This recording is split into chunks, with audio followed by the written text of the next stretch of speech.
wallisaa Ameerikaa keessaa wallisaa duutii isa sodaattu wallisaa nama ajjeesuudhaan beekame wallisaa miskiinummaa irraa maganfatu wallisaa direct boodiidhaan dandeettii guddaa harkateedha. Wallisaan kun eenyu ni beektaa?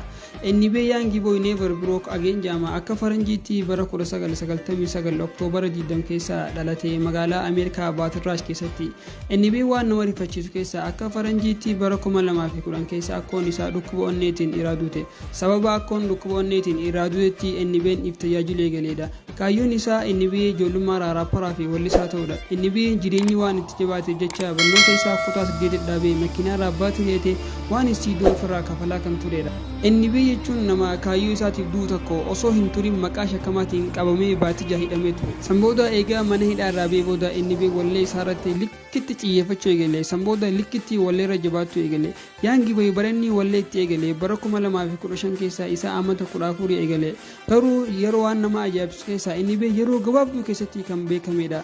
Akkaataa inni itti beekame wallee isaarratti akkaataa inni nama oltee fi waa'ee nama ajjeesuu qofa kan wallee isaarratti sirbuudha. Wallee isaarratti inni dhalaaleen inni deeggarta yoo jiraatan ammaan firaadhisaa. Inni jechuun dhala harkee hunda garaa goruu kan deemu. Inni jechuun nama osoo amata 18 hin gahin dhala adda addaa irraa ilmaan 18 harkateedha. Inni guruppii isaa Forkee Tiraayyaamti guruppii Ameerikaa keessatti haalaan ibiddoo ituuti. Inni malees raapparaa beekamaa tokko keessa jira. Raapparri san eenyu ni beektaa? Kodak Black jedhama. Inni waan nama ajaa'ibsu keessa namni inni dura ajjeese guruppii isaa keessaa Jiimanii nama jedhamudha. Saayuma isaati namni inni dura ajjeese. Inni wanni inni itti ajjeesu dandeef sooshaal miidiyaa gubbatti ol ba'ee ani obboleettii inni wajjin rafee jee haasa'e osoo hin turin inni namatti ergee Jiimanii shakkii ajjeesise.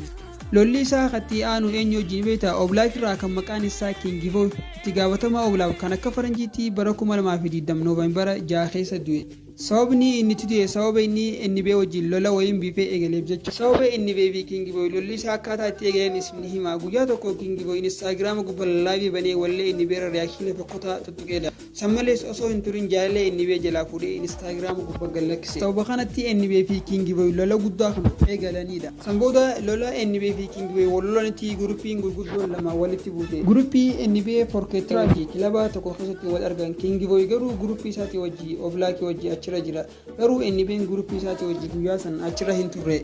Garuu guruppii inni keessa raappara beekamaa tokko jira. Raapparri san eenyu ni beektaa? Koda Rondo kan jedhamu. Sanbooda lola guddaa kilaba san keessatti Koda Rondo fi King Boy jidduutti. Koda Rondo fi King Boy akka malee waltumuu eegalan osoo waltumanii kilaba ala wal baasan. Raappara beekamaa tokko kan taa'amee jira. King Boy irraa isimmaa takkate. Sanbooda Oblaak gadda guddaa keessa seene.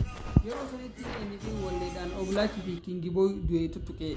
Sababa kanatti Lil Daakir yookaan bifa wayii lola keessa seene. Akka malee yeroo sanitti inni wallee Lil Daakir tuttuqu gallakkise. Sammalees inni Instagram isaa gubbatti jecha Lil Daakir sutaachisu gallakkise. Maal jee inni beektaa? Unique agana daajeen duun kee hin oolu. Sammalettees stay safe jeef ifee gadhuu jeen waan nama ajaa'ibsu. Sanbooda Lil Daakir jecha ajaa'ibaa deebiseef. Maal jee deebiseef ni beektaa? Booriyaal afaan keenyatti isin hundi daddafaa jedhee. Sanbooda inni fi Lil Daakir walitti bu'an guruppiin gurguddoon Ameerikaa keessa jiraatu walitti buute ootee fi Forkee lolli inni fi Lil Daakir akkatti irratti jira. Wanni haareenii yoo jiraate viidiyoo biraarraa qabannee walitti deebina. Kabajamtootaa fi hordoftoota chaanaala Ose Show subscribe godhuudhaan maatii kiyya ta'uudhaan jabeessaa.